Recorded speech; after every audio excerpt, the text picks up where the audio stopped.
Shalom Bapak Ibu yang terkasih dalam Yesus Kristus. Kembali kita berjumpa pada program Mujizat Zaman Now yang pastinya akan memberkati Bapak Ibu melalui kebenaran firman. Dan tentunya di dalam ibadah ini ada mujizat yang dilakukan Tuhan di tengah-tengah kita. Dan kita bersyukur bahwa kita dapat kembali berjumpa melalui ibadah online Mujizat Zaman Now. Dan kita bersyukur kita dapat menyembah Tuhan, meninggikan namanya, dan mendengarkan firman-Nya melalui program ini. Mari sebelumnya kita serahkan ibadah mujizat zaman now ini ke dalam tangan Tuhan. Bapa, kami bersyukur untuk waktu-waktu di mana kami kembali dapat berkumpul secara online di program Mujizat Zaman Now yang dilakukan oleh Mount Hermon Church. Dan kami percaya bahwa program ini akan menjadi berkat, bahkan mujizat-Mu bekerja dan menjamah banyak orang yang mengikuti ibadah ini. Kami memuji menyembah Engkau hanya dalam nama Tuhan Yesus Kristus. Terima kasih Bapa.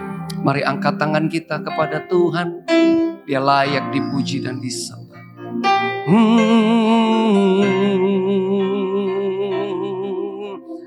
Kaulah Tuhanku, Kaulah Rajaku, Kau yang termulia di bumi dan di surga. Kaulah Tuhanku, Kaulah Tuhanku, Kaulah Rajaku, Kau yang termulia di bumi dan di surga. Ku sembah Kau Tuhan, ku sembah Kau Tuhan, ku puji, ku muliakan nama-Mu. Ku sembah Kau Tuhan, ku sembah Kau Tuhan, ku puji, ku muliakan nama-Mu. Ku sembah Kau Tuhan, ku sembah Kau Tuhan, ku puji, ku muliakan nama-Mu. Ku sembah Kau Tuhan, ku sembah Kau Tuhan, ku puji, ku muliakan nama-Mu. Ku puji, ku muliakan nama-Mu. Ku puji, ku muliakan nama-Mu.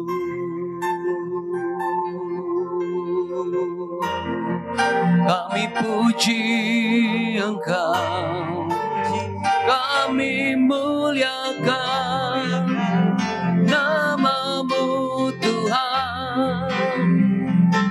Mujizat-Mu berlaku terjadi Tuhan. Haleluya, kami bersyukur kepada-Mu. Terima kasih Tuhan, terima kasih. Terima kasih ya Pak. Anugerah-Mu dinyatakan di tengah-tengah kami.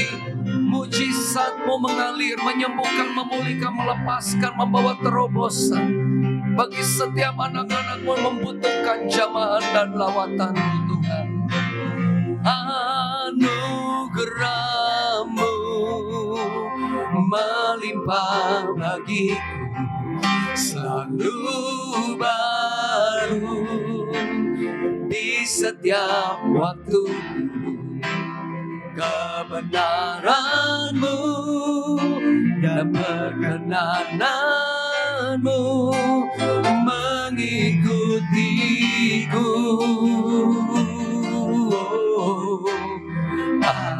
Anugerah-Mu melimpah bagiku, selalu baru di setiap waktu. Kebenaran-Mu dan perkenananmu mengikutiku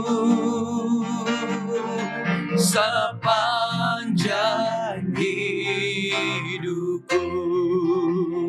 Kebenaran-Mu dan perkenananmu, kebenaran-Mu dan perkenananmu, kebenaran-Mu dan perkenananmu mengikutiku sepanjang hidupku.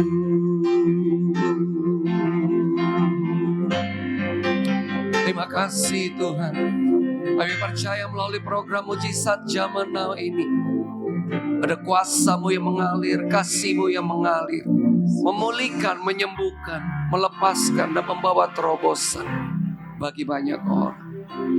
Dan kami mau terima firman-Mu yang akan disampaikan Kau sendiri Bapa, mengurapi, dan firman-Mu itu benar-benar memerdekakan setiap mereka yang mendengarnya.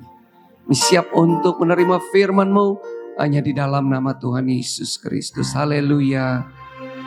Amin.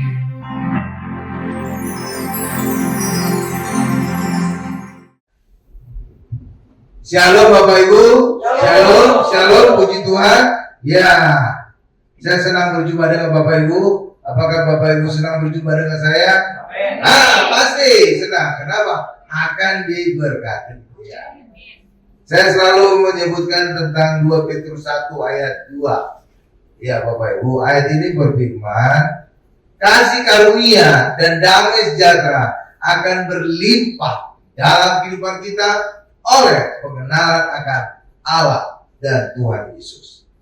Itulah sebabnya saya selalu mengkhotbahkan tentang Allah dan Tuhan Yesus. Dan lebih ekstrimnya lagi, saya khotbahkan berurutan. Mulai dari Kejadian, Keluaran, Imamat, Bilangan, Ulangan, terus sampai Wahyu nantinya. Iya, sekarang sudah sampai kitab ke-25. Dan kitab ke-25 adalah kitab Ratapan. Ya, kitab Ratapan. Dan judul khotbah kita hari ini adalah Kasih Setia Tuhan.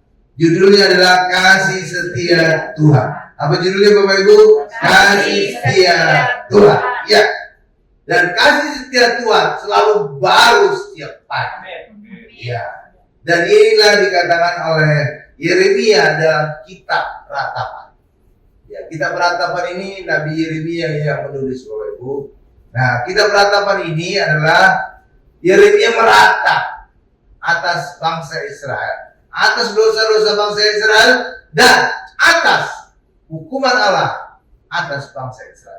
Karena bangsa Israel akan dibuang ke Babel selama 70 tahun. Ya, 70 tahun Bapak Ibu. Mungkin di antara kita akan bertanya-tanya, kenapa Pak selama 70 tahun Pak? Kok tidak 60 tahun atau 100 tahun Pak? Karena di dalam kitab Mazmur dikatakan bahwa umur manusia sekitar 70 tahun. Lebih dari itu banyak penderitaan. Ya. Jadi 70 tahun, kenapa? Karena Allah ingin menghabiskan, ingin mematikan semua generasi tua bangsa Israel yang telah berdosa kepada Allah. Sehingga nanti ketika dikembalikan ke Israel, itu sudah generasi yang baru.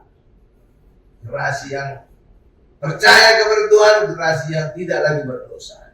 Dan itu juga terjadi pernah ketika Allah memimpin bangsa Israel keluar dari Mesir dan mereka memberontak. Sehingga Allah membuat mereka kembali berjalan di padang gurun selama 40 tahun. Iya. Kenapa selama 40 tahun di padang gurun berjalan? Untuk membinasakan semua orang-orang Israel yang lahir di Mesir, kecuali Yosua dan Kaleb. Mati semua. Sehingga apa? Nanti yang masuk tanah Kanaan adalah generasi baru yang lahir di padang gurun. Iya gitu Bapak Ibu. Jadi Allah sudah 2 kali melakukan hal yang sama Bapak Ibu. Iya, itulah sebabnya ya Tuhan itu luar biasa deh Bapak Ibu ya. Coba kita lihat Ratapan 3 ayat 22 sampai 23. Ratapan.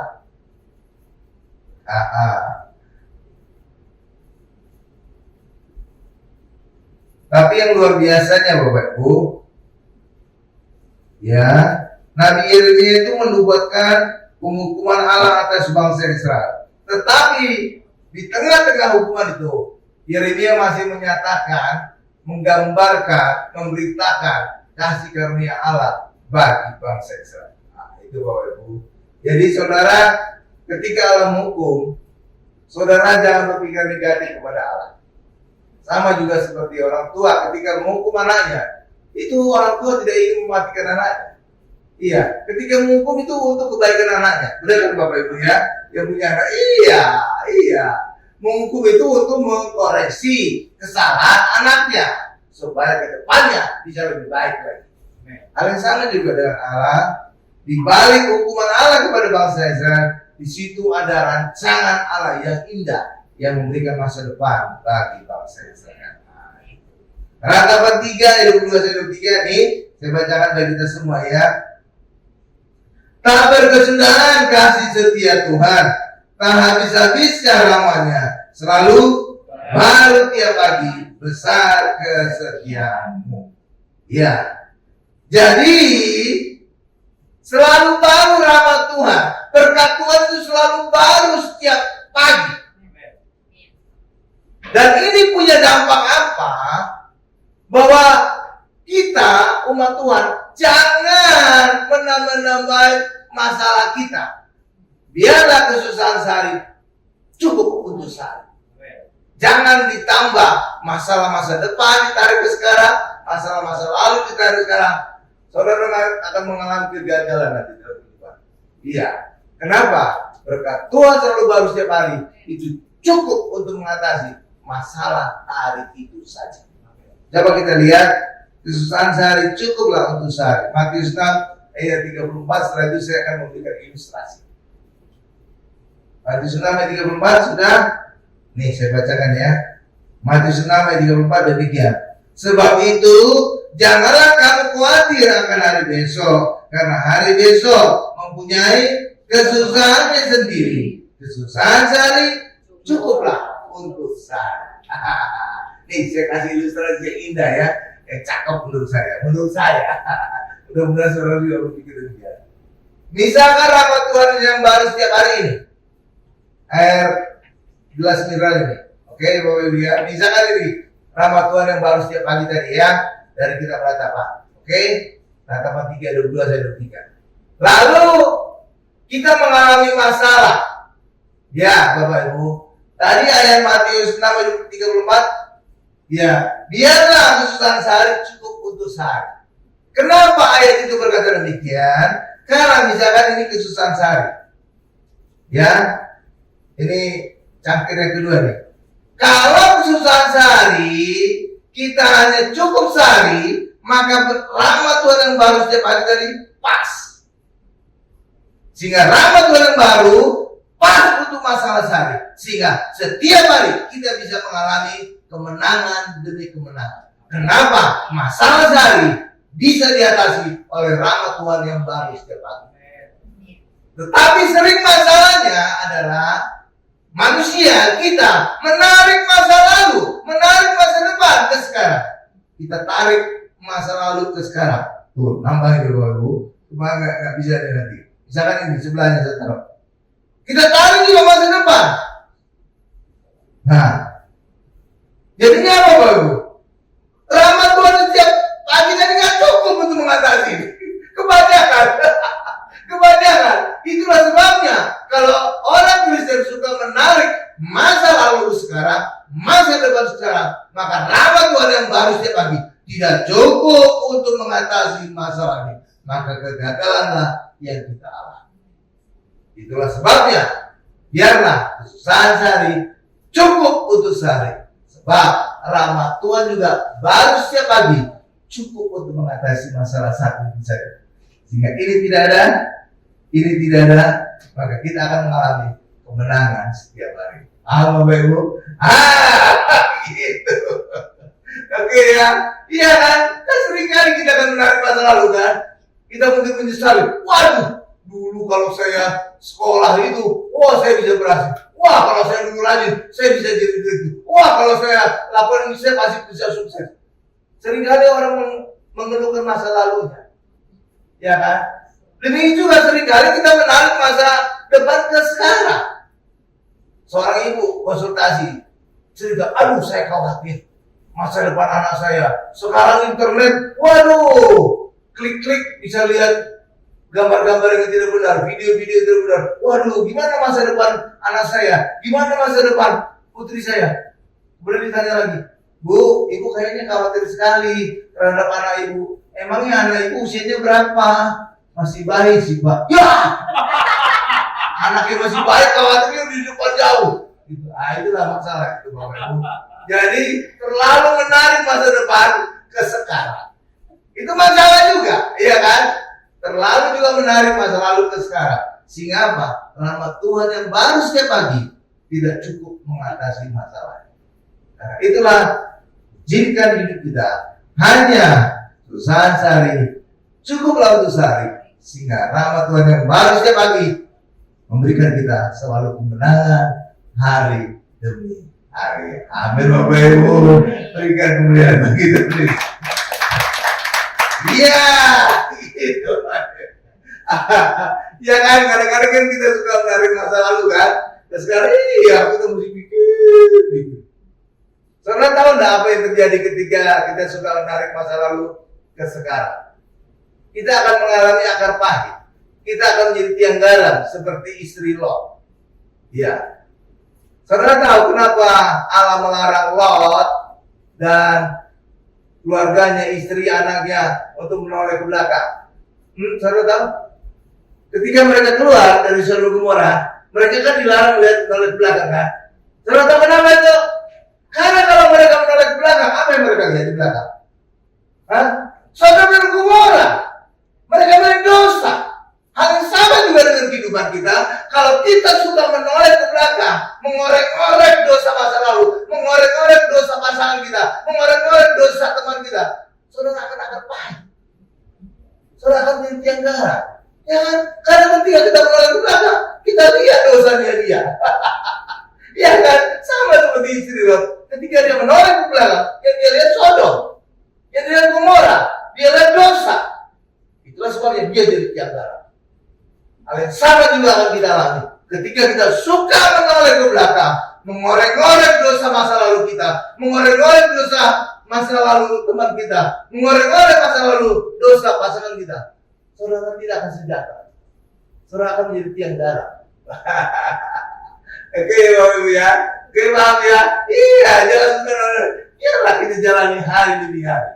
Ya kan? Iya. Dan rupanya juga orang Israel juga khawatir tentang masa depan mereka. Itulah sebabnya ketika Musa berkata kepada orang Israel, "Hei kamu orang Israel, kamu hanya boleh mengambil roti mana sehari, cukup untuk sehari, makan untuk sehari." Tapi rupanya ada orang Israel yang khawatir, besok nanti makan apa? Besok jangan-jangan nggak ada lagi besok mananya, ya kan? Sehingga apa? Mereka mau stok, nimbun, nimbun makanan. Bukannya jadi bagus, justru menjadi berulat dan berbau mana yang mereka simpan. Itu, oke Bapak Ibu ya. Karena itulah kita nggak perlu khawatir akan masa depan kita, karena kita percaya Tuhan memberikan masa depan yang penuh harapan bagi kita. Amin Bapak Ibu. Coba kita lihat kisah ketika bangsa Israel menimbun, mengambil roti mana lebih dari kebutuhan mereka sehari. Keluaran 16 ayat 20. Jadi memang karakter manusia itu khawatir gitu ya. Kalau besok ngapain? Ada nggak besok makan kan gitu ya, khawatir. Apalagi kalau lagi ada gonjangan, wah orang berusaha menimbun makanan Indomie segala macam. Iya kan? Karena apa? Kekhawatiran manusia. Iya kan? Iya. Tapi saudara nggak perlu khawatir. Kenapa? Karena Tuhan kita luar biasa. Coba dari Keluaran 16-20 ini saya bacakan di depan. Ya Bapak Ibu, saya bacakan di depan. Keluaran 16-20. Tetapi ada yang tidak mendengarkan Musa dan meninggalkan daripadanya sampai pagi. Ini apa meninggalkan apa? Mana sampai pagi. Lalu berulat dan berbau busuk. Maka Musa menjadi marah kepada mereka. Ya Bapak Ibu. Jadi Musa berkata, ambillah roti mana cukup untuk kebutuhan sehari. Tapi karena bangsa Israel ada yang khawatir, besok makan apa? Jangan-jangan besok nggak ada lagi mana ya gitu. Maka mereka nimbun, ngambil lebih. Akhirnya apa? Berulat dan berbau busuk. Karena itulah bagi kita juga hari ini, saudara nggak perlu khawatir. Kita percaya pemeliharaan Allah, rancangan Allah indah bagi setiap kita. Amin Bapak Ibu. Coba kita lihat Yeremia 9:11. Rancangan Allah bukan kecelakaan, tapi yang memberikan masa depan penuh harapan bagi kita. Yeremia 9:11. Luar biasa Bapak Ibu. Yeremia 9:11 sudah. Ini saya bacakan ya. Sebab aku ini huruf besar berarti Allah ya. Sebab Allah ini mengetahui rancangan-rancangan apa yang ada padaku mengenai kamu. Demikianlah firman Tuhan, yaitu rancangan damai sejahtera dan bukan rancangan kecelakaan, untuk memberikan kepadamu hari depan yang penuh harapan. Ya, ini seringkali dikutip oleh orang Kristen. Tapi orang Kristen harus tahu konteksnya. Ayat ini ditulis oleh Yeremia. Saudara tahu, mereka lagi di ujung akan dibuang ke Babel. Iya Bapak Ibu. Jadi kita bisa lebih kritis. Pak, kenapa Allah menjanjikan masa depan penuh harapan? Padahal di depan mata kita sebentar lagi kita akan dibuang. Gitu, Bapak Ibu. Iya, mereka akan dibuang ke Babel selama 70 tahun. Tapi ayat ini muncul. Masa depan apa Pak dalam pembuangan Pak? Ya kan? Saudara bisa kritis demikian. Ya, saudara perlu tahu, benar untuk generasi tua ayat ini tidak berlaku. Ya, kenapa? Karena Allah akan membinasakan semua generasi tua yang berdosa kepada Allah. Bagi mereka tidak ada masa depan penuh harapan. Karena Allah sudah merencanakan akan membinasakan mereka. Jadi ayat ini sebenarnya berlaku bagi orang Israel generasi berikutnya. Generasi berikutnya lah yang lahir di Babel. Itulah yang akan kembali nanti ke Israel. Itulah mereka lah yang punya masa depan penuh harapan di hadapan Allah. Bukan generasi tuanya, bukan. Karena apa? Generasi tuanya itu Allah sudah benci sekali kepada mereka. Mereka berdosa terus. Bahkan tahu saudara, Yeremia pernah disuruh mencari orang satu saja yang benar di Yerusalem. Satu saja. Kenapa Allah berkata, jika engkau menemukan satu orang yang benar di kota Yerusalem, maka aku tidak akan membinasakan bangsa. Satu saja orang benar. Saudara tahu? Ketemu nggak? Enggak. Berarti apa? Udah kacau balau tuh bangsa itu. Udah rusak banget. Dosa banget. Iya. Satu aja nggak ketemu. Gila ya? Iya kan? Berarti itu wah udah gawat itu. Udah gawat ya. Udah gawat. Itulah sebabnya Allah benar-benar merencanakan pemindahan generasi tua. Tetapi bagi generasi muda yang lahir di Babel, mereka lah yang nanti akan dikembalikan ke Israel. Dan mereka lah yang mengalami ayat ini. Masa depan penuh harapan. Bapak Ibu, itu sama seperti tadi saya cerita di awal. Ya, orang Israel yang lahir di Mesir, mereka mati semua Karena mereka sudah melihat begitu banyak mujizat Allah, tapi mereka tetap tidak percaya kepada Allah. Iya Bapak Ibu, iya. Kecuali Yosua dan Kaleb, mereka semua mati di padang gurun. Iya, mereka kan sudah minimal mereka sudah melihat 10 mujizat Tuhan. Benar Bapak Ibu, di Mesir kan ada 10 mujizat kan? Ada. Belum lagi ketika keluar Mesir, mereka mengalami berjalan di sungai Laut Merah yang terbelah. Itu kan luar biasa. Ya kan? Belum lagi mereka mengalami banyak kemenangan dari bangsa-bangsa lain yang kuat. Padahal mereka itu bukan bangsa yang kuat. Mereka itu mantan budak di Mesir. Iya, tidak ada kekuatan untuk perang. Tapi Allah memberikan mereka kekuatan sehingga mereka bisa menang atas bangsa-bangsa dalam peperangan. Iya, kan luar biasa kan? Tetapi ketika mereka mengintai tanah Kanaan, akan masuk tanah Kanaan, mereka kaget luar biasa. Ternyata tanah Kanaannya raksasa semua dari bangsa enak, orang enak. Gede-gede Bapak Ibu. Ya, gede-gede. Sehingga mereka takut. Kubunya juga temboknya, bentengnya juga gede-gede. Gimana kita bisa menang? Sehingga sakit takutnya mereka. Sehingga mereka berkata, kita ini seperti belalang. Ya, itu. Haleluya. Dan saudara tahu, itu penghinaan bagi Allah. Kenapa? Karena Allah punya kekuatan yang luar biasa mengalahkan segala bangsa Kanaan. Itulah sebabnya semua orang Israel yang lain di Mesir yang telah melihat begitu banyak mujizat dari Tuhan, ternyata mereka tidak percaya juga bahwa Allah mampu menolong mereka masuk tanah Kanaan, mengalahkan raksasa tanah Kanaan. Ya, dan mereka dimatikan semua di padang gurun selama 40 tahun. Betul itu? Oh, iya raksasa loh Bapak Ibu, benar, gede. Iya, bagi kita juga. Saudara pernah mengalami mujizat Tuhan? Pernah ya, mungkin ya sekali atau 2 kali ya. Satu kali saudara menghadapi masalah besar, saudara nggak usah khawatir. Kalau saudara khawatir, saudara nanti akan mengalami seperti bangsa Israel yang melihat raksasa di tanah Kanaan. Gede banget, saya ini seperti belalang. Iya kan? Ketika saudara mengalami masalah besar, saudara harus ingat bagaimana pertolongan Allah sebelumnya dalam hidup saudara. Ketika saudara mengingat pertolongan Allah, mujizat Allah yang saudara alami, maka saudara akan percaya. Dahulu Tuhan menolong saya, maka sekarang pun ketika aku menghadapi masalah raksasa ini, aku juga mampu menang atasnya. Amin. Nah, harus gitu. Kalau kita akan mengalami seperti bangsa Israel yang tua-tua itu, yang lain di Mesir, mereka nggak masuk tanah Kanaan. Saudara tahu kenapa mereka harus dihukum nggak masuk tanah Kanaan? Karena orang Kanaan itu raksasa semua. Ketika mereka nanti masuk, mereka harus mengalami perang terus dengan raksasa. Terus menerus.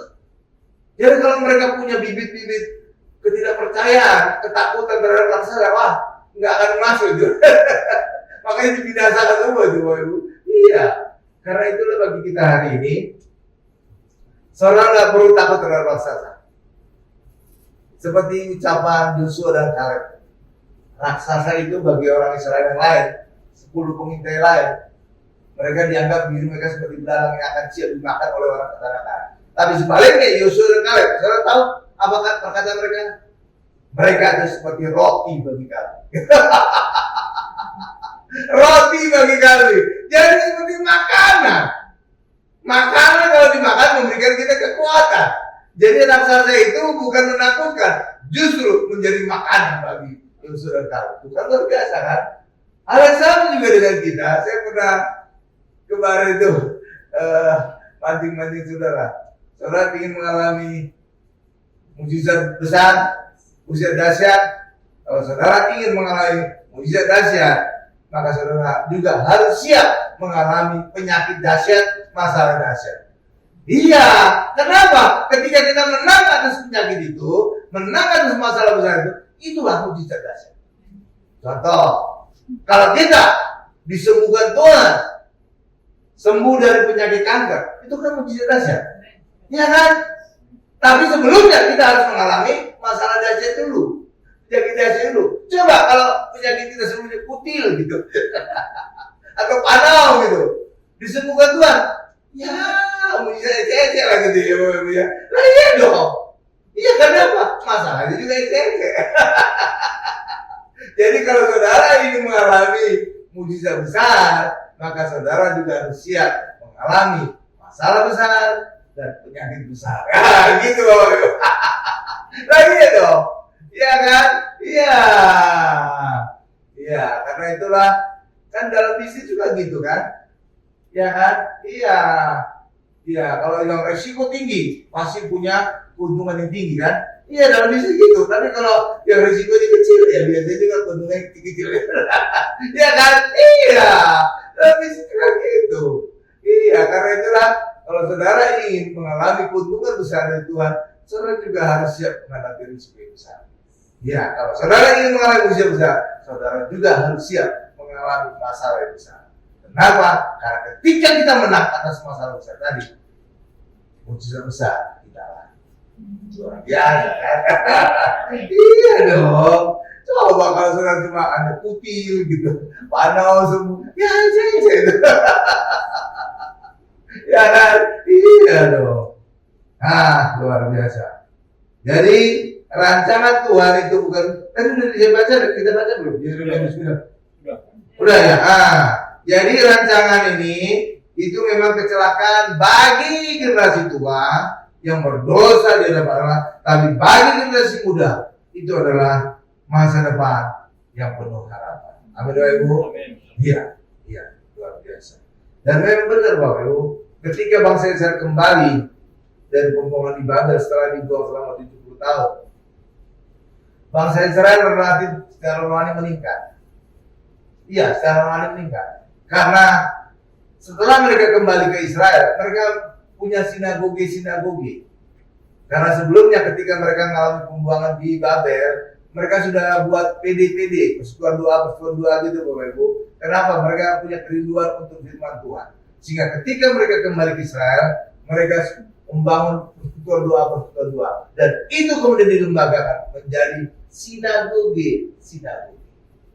Ya, umumnya juga gereja itu sebelum membentuk gereja biasanya persekutuan doa dulu kan? Iya umumnya. Kecuali gereja modern enggak langsung.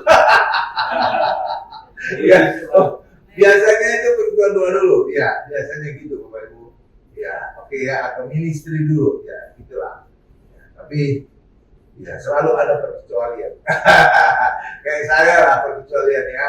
Biasanya dulu di gereja saya yang lama, sebelum seseorang itu jadi pendeta, pengkhotbah, dia harus jadi WL dulu, harus jadi worship leader dulu. Iya. Tetapi saya tidak. Hanya 2 orang di gereja saya yang lama yang langsung jadi pengkhotbah. Iya, karena dulu saya sekretaris gembala, sedangkan itu menantunya gembala. Jadi langsung jadi pengkhotbah. Ya, oke, Bapak Ibu ya. Iya. Oke. Nah, itulah Bapak Ibu. Nah, coba sekarang kita masuk pada bagian berikutnya. Tuhan adalah Alfa dan Omega. Saudara tahu ini hal yang luar biasa. Coba Wahyu 22 ayat 13. Wahyu 22 ayat 13. Dan ini menjadi, ini Wahyu 22 ayat 13. Nah, Tuhan adalah Alfa dan Omega. Ya, saudara harus mengimani Tuhan adalah Alfa dan Omega. Maka saudara akan merasa tenang atas hidup saudara. Ya, coba kita baca dulu. Ya, selanjutnya saya akan jelaskan. Wahyu 2 ayat 13. Aku ini Allah. Allah adalah Alfa dan Omega, yang pertama dan yang terkemudian, yang awal dan yang akhir. Saudara punya awal kehidupan? Ya, semua kita punya awal kehidupan. Ya, itulah saat kelahiran kita. Saudara juga punya akhir dari kehidupan, dan itulah saat kematian kita. Benar Bapak Ibu yang benar. Misalkan ini adalah awal dari kehidupan atau alfa, ini misalkan omega. Oke, Allah adalah alfa dan omega. Oke, dan saudara hidup di sini, di tengah-tengahnya. Apa yang terjadi ketika Allah adalah alfa dan omega? Maka awal kehidupan saudara, Allah bisa menentukan. Akhir kehidupan saudara, Allah bisa menentukan. Luar biasa kan? Jadi bukan dokter saudara yang menentukan masa depan saudara. Dokter boleh berkata apa saja. Vonis saudara, umur 3 bulan lagi, umur 1 tahun lagi, umur seminggu lagi. Tapi bagi Tuhan, karena Tuhan adalah Alfa dan Omega, Tuhan bisa menentukan saudara umur panjang. Pengacara saudara bisa berkata, usaha saudara pahit, usaha saudara bangkrut, usaha saudara segala macam situasinya. Tapi ketika saudara percaya kepada Tuhan, Tuhan adalah Alfa dan Omega, maka masa depan usaha kita ditentukan oleh Tuhan. Saudara tidak perlu khawatir. Iya. Saya banyak menemukan pendeta yang sudah divonis mati, Bapak Ibu, tapi nyatanya umurnya panjang. Iya. Dulu di gereja saya lama, gembalanya sidang itu tumor di otak, sakitnya katanya minta ampun, sampai dia judut-judut ke tembok sampai sakitnya gitu. Iya, karena tumor di otak. Dan dia cukup kaya sehingga dia bisa periksa dokter di seluruh dunia, sampai ke Rusia juga dia pernah. Tapi sudah tahu kemungkinan sehatnya 2-3%. 2-3% sehat selamat. Tidak ada artinya kalau 2-3%. Selain itu, paling dokter ini demikian 2-3%. Dan saudara tahu, dia kemudian bertobat, percaya kepada Tuhan, dan lewat dia percaya, dia baca Injil, dia baca Alkitab, penyakitnya sembuh. Oke, ya Bapak Ibu. Dan dia umur panjang. Tapi terakhir baru-baru ini dia meninggal. Tapi umurnya sudah panjang sekali. Jadi dokter itu bukan kata akhir dari kesehatan kita. Dokter bukan kata akhir dari hidup kita. Tapi Tuhan adalah Alfa dan Omega. Maka ketika saudara ada di dalam Tuhan, maka Tuhan yang menentukan awal dan akhir hidup kita. Oke, Bapak Ibu ya. Jadi saudara nggak perlu khawatir. Dunia boleh berkata apa saja, tapi ketika Tuhan berkata lanjut tidak. Iya kan? Iya dong. Iya kan? Iya. Karena itulah ya kita akan dekat Tuhan aja lah. Mantap aja. Iya. Saudara tahu enggak? Saya dulu tahun yang lalu atau sebelum buat gereja nih lah, saya hampir 4 kali mati.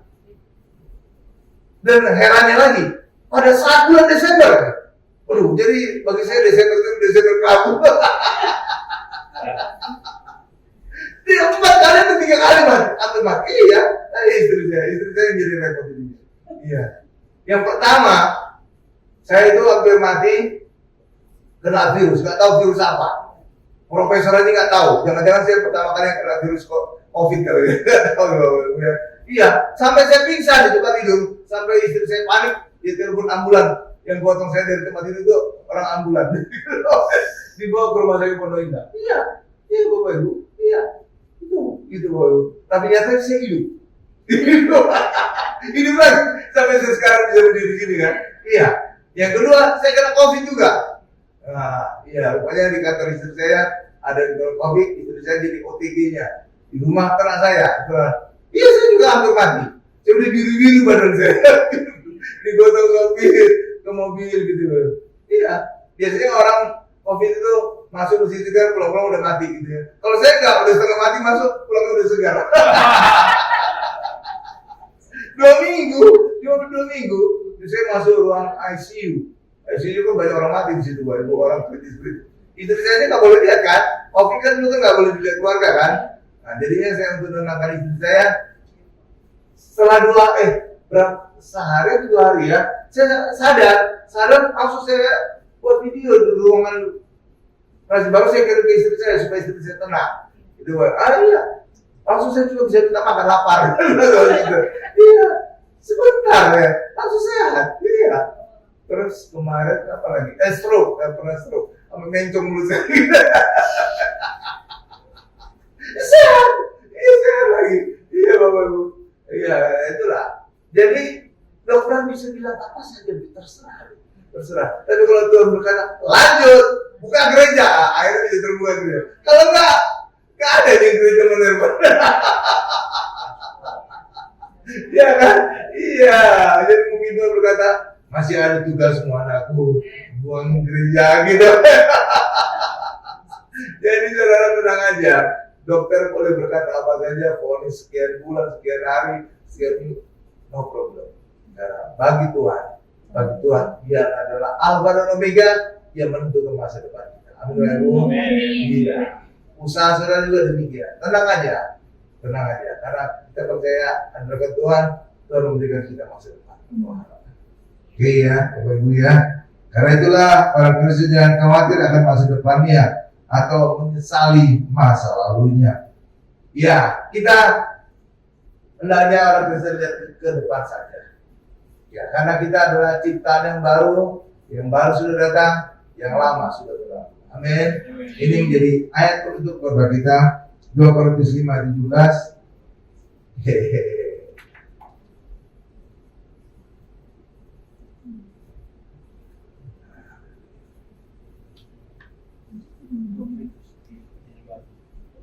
Korintus 5:17 sudah di sana. Nih jadi ayat penutup kita ya. Nih saya bacakan 2 Korintus 5:17. Jadi siapa yang ada di dalam Kristus, saudara dalam Kristus, amin. Ayat ini berlaku untuk kita. Oke, lanjutkan. Ia adalah ciptaan yang baru. Jadi kita ciptaan yang baru. Yang lama sudah berlalu, sesungguhnya yang baru sudah datang. Ibu ya. Ya, berikan kepada Tuhan. Karena itulah bagi kita hari ini, mari kita selalu lihat ke depan, karena kita melihat rancangan Tuhan, damai sejahtera bagi kita. Amin. Kita tundukkan kepala. Mari kita berdoa. Puji syukur Tuhan kami panjatkan nama-Mu Tuhan, untuk setiap jemaat-Mu, untuk setiap penonton, untuk setiap netizen yang menyaksikan acara ini, acara Mujizat Zaman Now ini, yang sakit Tuhan sembuhkan, karena Tuhan mau dan mampu menyembuhkan kami, karena nama Yesus ada di atas segala nama, ada di atas segala nama penyakit kami. Demikian juga usaha pekerjaan kami juga Tuhan berkati, karena Tuhan kaya menjadi miskin, agar kami menjadi kaya, agar kami diberkati. Terima kasih Tuhan Yesus, terima kasih. Apapun masalah kami Tuhan, kami percaya bersama dengan Yesus kami selalu punya solusi. Demikian juga Tuhan berikan damai di dalam keluarga kami, damai Kristus, sehingga suami istri tetap menjaga kasih mula-mula, tetap mengasihi orang tua, mengasihi anak, anak menghormati orang tua dan mengasihi orang tua. Terima kasih Tuhan Yesus, berkati usaha pekerjaan kami, berkati juga istri yang di ibu rumah tangga, berkati juga anak-anak kami yang sedang studi sekolah, agar anak-anak kami menjadi anak sehat, cerdas, dan selalu dapat beasiswa, baik sekolah di luar negeri maupun di dalam negeri. Berkati mereka sampai studi S3-nya lulus dengan beasiswa. Terima kasih Tuhan Yesus. Terima kasih Pak Gari juga anak-anak kami dari segala pergaulan yang buruk, Pak Gari juga dari segala niat-niat orang yang jahat Tuhan. Terima kasih Tuhan Yesus, terima kasih Tuhan Yesus, dalam nama Yesus. Dan kami ingin akhiri doa ini dengan doa berkat. Mari Bapak Ibu semuanya, angkat kedua tangan kita, siapkan hati kita untuk menerima berkat-berkat dari Allah Bapa yang Maha Kuasa.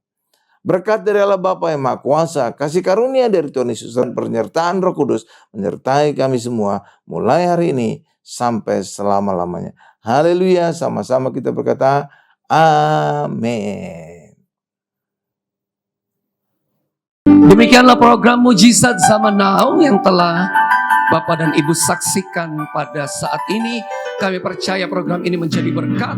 Kami percaya program ini akan benar-benar membawa kemerdekaan bagi mereka yang menyaksikannya. Dan setiap kebenaran firman yang ditaburkan tidak pernah kembali dengan sia-sia, tapi benar-benar akan menjadi bekal dalam kehidupan kita untuk kita berjalan bersama dengan Tuhan. El Shaddai, El Shaddai, Engkau Maha Kuasa. Oh, El Shaddai, El Shaddai, Allah Maha Kuasa. Dia besar, Dia besar, El Shaddai mulia, El Shaddai, El Shaddai, Allah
Tuhan Yesus memberkati.